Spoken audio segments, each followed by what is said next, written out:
All right, so we're growing like crazy. Got 17 countries, million participants this year. Company's out of control. I need help with leadership, critical thinking. What do you suggest? Do you like Donna Summers?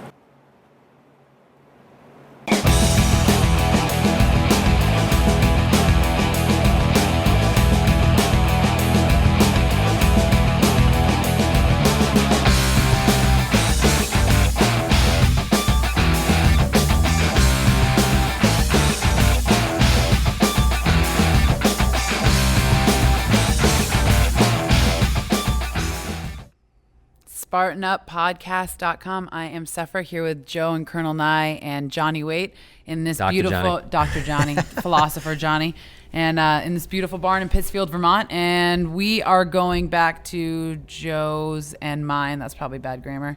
That's all right. Joe's Sorry, and mine. Cornell. Yeah. Our alma mater up to Cornell. Neither one of you were English to go majors. talk to Professor Risa Mish and Joe. It's the same thing. We want to find out what makes people successful, right? How people can persevere, how people get things done, and there was no better place to go than Cornell to talk to a couple of professors and say, hey, are we on the right track? What are we missing here? And this is a great interview. What's bizarre is when she asked me, you saw in the open, about Donna Summers. My mother was a huge Donna Summers fan. Disco Joe. Disco Joe. My dad actually owned a disco for a short period of time. Nice. Somebody got shot at the disco and it ended after that. Yeah. But my mother used to, whenever Donna Summers was playing, she'd go into the living room and make my sister and I dance. And at some point on one of these podcasts, maybe this one, we've got to talk about that because,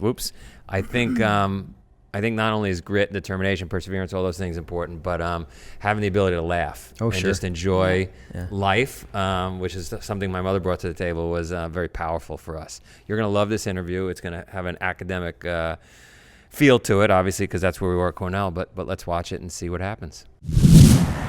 We are here at Cornell University for Spartan Up the Podcast with Professor Risa Mish. Did I get that right? You did. Risa Mish. Professor of critical thinking, problem solving, and leadership. Yes. Did I get that right? You did. All right, so you started as a lawyer. I did. And we both agree that law firms don't run always the best. Yes. And that's because maybe they're taught the wrong things in law school? Well, the focus in law school is on analytical thinking. That's extremely helpful, no doubt about it. You have to be able to do that to problem solve in a legal context. What we don't spend any time on, at least traditionally we haven't, is the law firm as organization, nor do we spend much time on the relationship between lawyer and client, which is the foundation of the work we do. It's a service profession, right? So ultimately, if you're satisfied in the profession, it's because you have a great sense of purpose, and the purpose is always client-driven, right?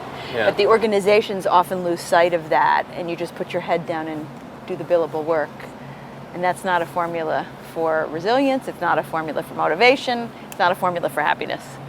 So, but the thing, when I hear you say that, I think I was lucky. I was running a small construction swimming pool business while I was at Cornell years ago, and I had no background. I had no training in how to run an organization.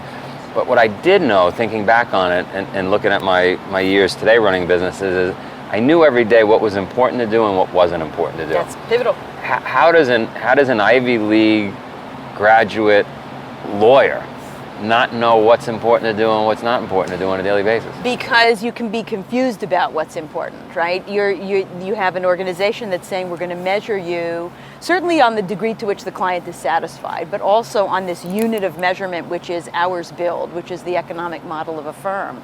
And when that's your economic model, what it encourages is head down, generate lots of work. What makes the clients feel like they're being well served is that you understand their business.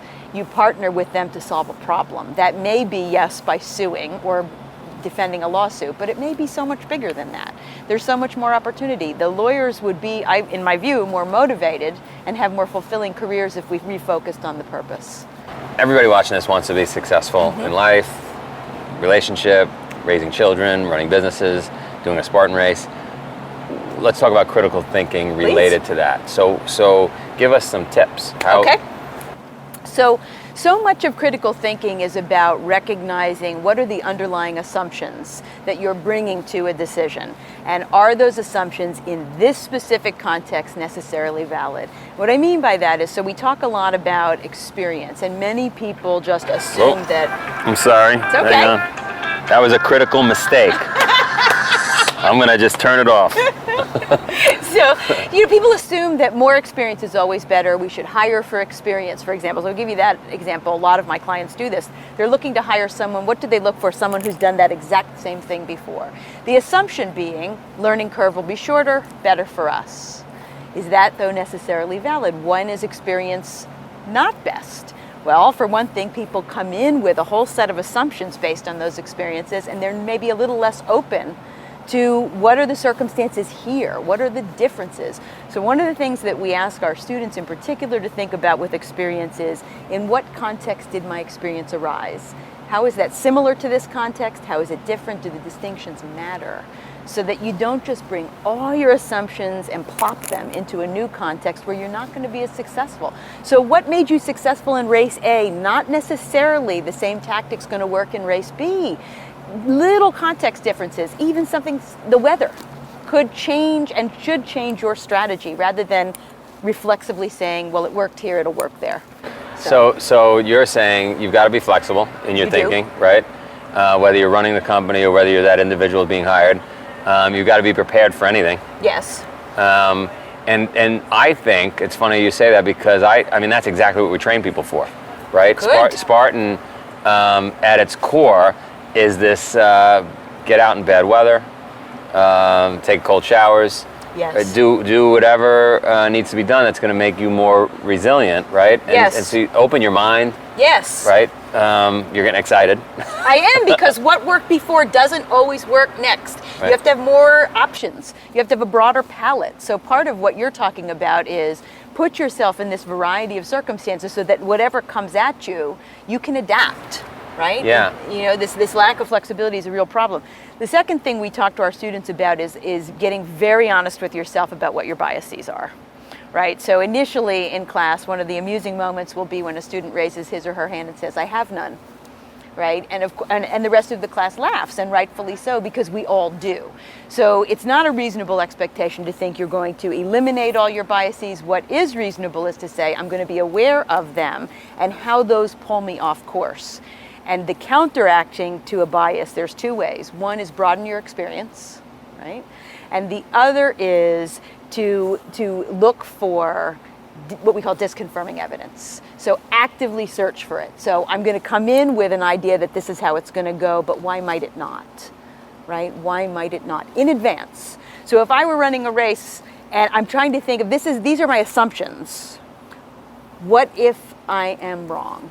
Right. What next? What do I have to pivot with? Right. I'm going to carry the sandbag this way, and hopefully I'm in the top 5 yes. at this point. But what if it doesn't work? And why might it not?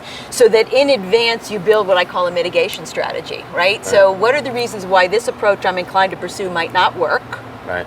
In fact, we even talk to the students about doing something called a pre-mortem, which is imagine you failed. Why did you? So now, on the front end, build a strategy that takes those factors into account and hopefully takes them out of play. I don't think I've ever talked about that. I like that a lot. Like, we always talk about success. Right. And how we're going to win. Right. Right? But we don't, that's a great strategy, because let's go through the 20 reasons why we didn't win. Yes. And then figure out alternative plans. Exactly. I like that a lot. Any others? So those are really the main things, and then I think spending time with people who are very different from you in any number of respects is going to make you less susceptible to your own biases. It just broadens your experience set. So when we overgeneralize on the basis of experience, which is what stereotyping is, for example, it's because our data set is so narrow. Right. So you want to go out of your way to do the uncomfortable thing, which is to spend time with people who are radically different. Take the cold shower. Take the cold shower. Right. So our assignment is, in our context, is, okay, I'm not going to ask you to declare your political bias, but I will tell you that when I want a laugh, what I do is flip back and forth between MSNBC and Fox on the same night to see the same event reported radically differently, like you weren't even on the same planet. So if you are an MSNBC person, I make you watch Fox for a week, and vice versa, right? Just to force yourself to confront different perspectives on, instead of what we do in this society, because we have cable TV, you can just have your tiny worldview reinforced over and over and over again.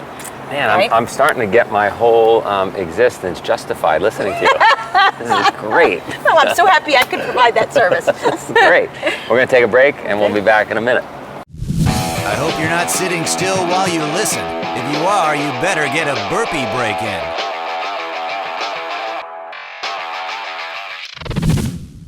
We're back, and we're talking about critical thinking. Okay. All right. So the way we train our students is to start always with context. So we ask them, before you start problem solving, get grounded in the context in which the problem arises. The Western bias is toward action, right? So if you watch students who are from America, Canada, and you give them a problem, immediately they start solving. And what we say to them is, you don't know what you're solving yet. Step back. The students from Asia do not do that, actually. They sit there, they ponder, they think, then they start. So where are you? What is the context in which, what do you know about it? What do you think you know about it? What are you assuming about it? Why might that be wrong? Second thing is, what problem are you solving? If you've ever been in one of those meetings that seem to, like, the sands of the hourglass are just going like this and your life is wasting away. You've been in those kind of meetings? Lots of them. Yes, and here's why. We don't start with what problem are we solving. If we began every meeting with that, the meetings would go very quickly, right? Because it grounds you. And make sure you're solving the right problem, right? Because what looks like the problem often is a symptom of a bigger picture problem, right? That's true in a race. You can think of race analogies in which that would be so. Sure. Right? And then, once you're sure that you have the context right, you know what problem you're solving, step 3 is what caused it. What are the root causes? So what problem solving actually is either eliminating or mitigating the causes. That's what we mean by problem solving. Right? There's a very famous hedge fund out there. A guy runs it named Ray Dalio. I mean, wildly successful, maybe the most successful hedge fund, and his root causes is his main discussion all day, every day. He's right. And why that's so helpful is because if you think a problem has only one cause and you start diving into that, the problem will be left unsolved. Problems always have multiple causes, almost always. Complicated ones do. And so if you just eliminate one cause and you leave 3 others unidentified, have you solved the problem? No. Right. Right? So if you lost the race, bringing it back to race context, Yes. There's many reasons why. Many possible reasons. So what's helpful? But we might have tackled those in advance had we used your... Exactly. Right? You might have. Right. So if you have a lot of race experience, this is an advantage of experiences to help you build your own, what I would call a framework of possible causes, so that in advance you can tick through them and say, have I addressed this? Have I addressed this?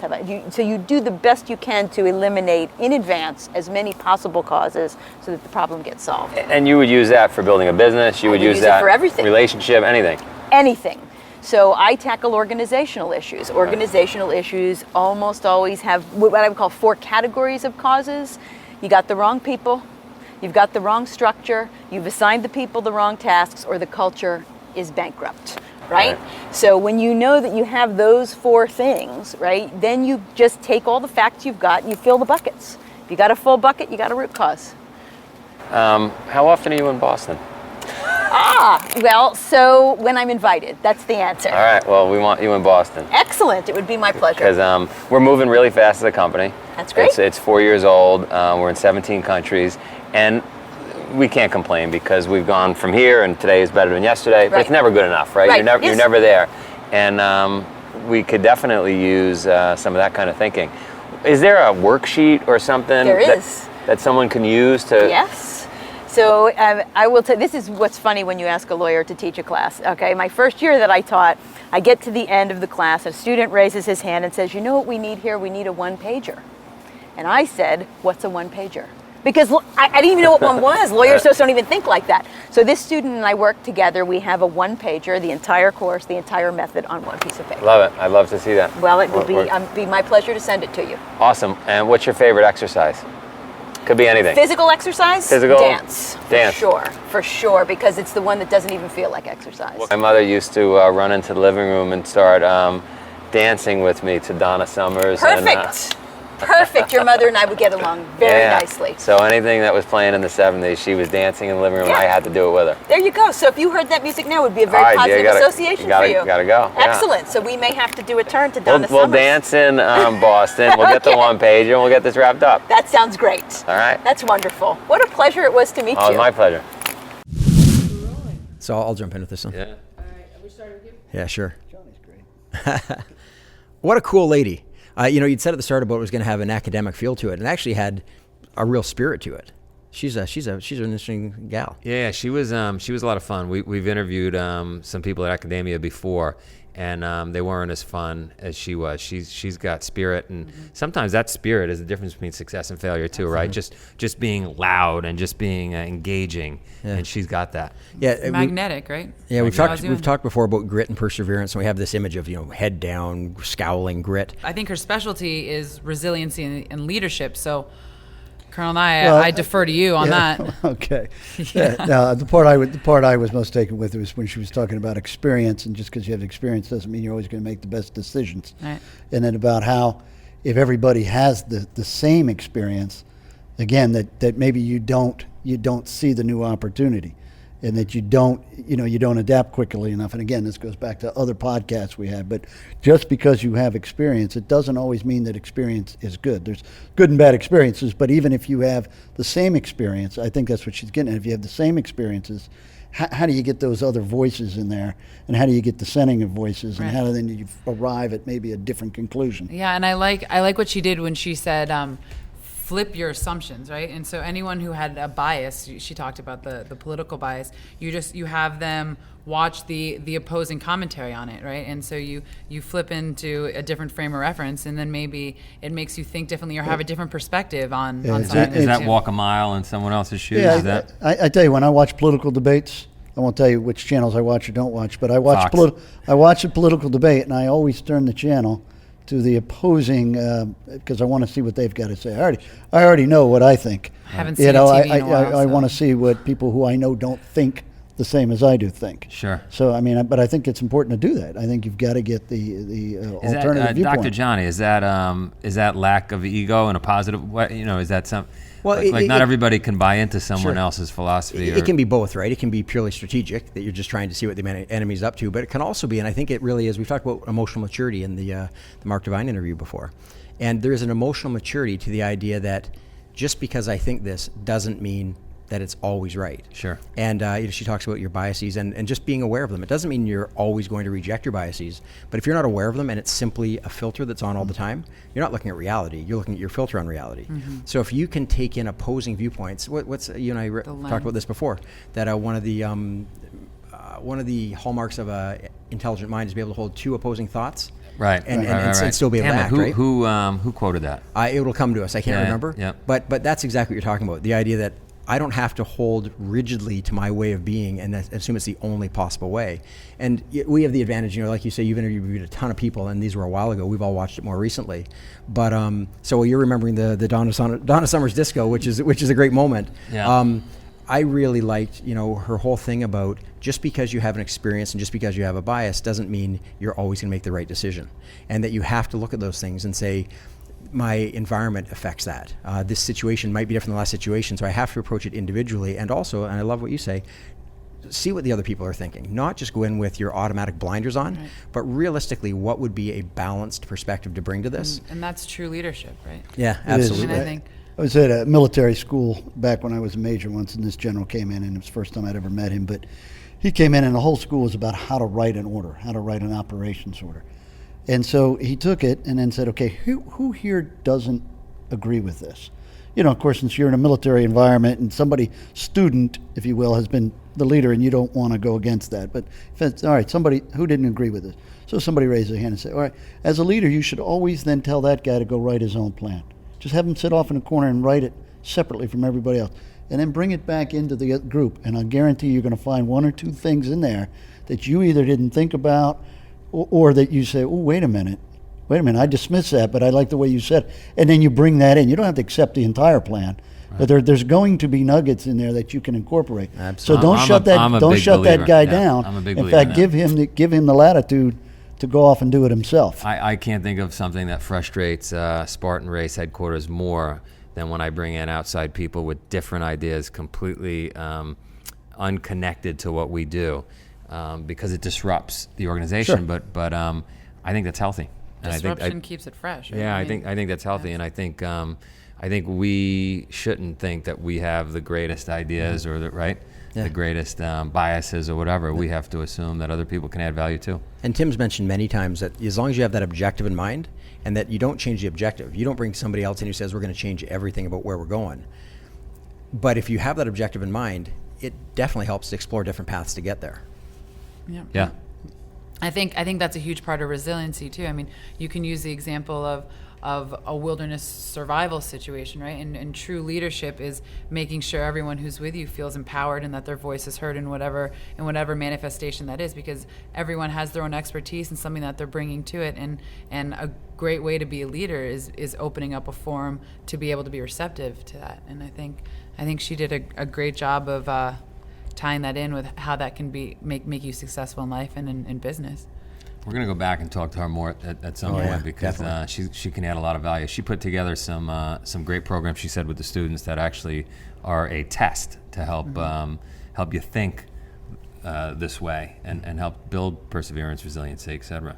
Cool. So what do you got? No, that's great. And you know what? That's obviously what we're talking about here on SpartanUpPodcast.com. And it really is about grit, perseverance, and finding ways to get there. So having an open mind. Yeah, having an open mind. So if you want to open your mind, go to SpartanUpPodcast.com, and you'll see lots of great stuff there.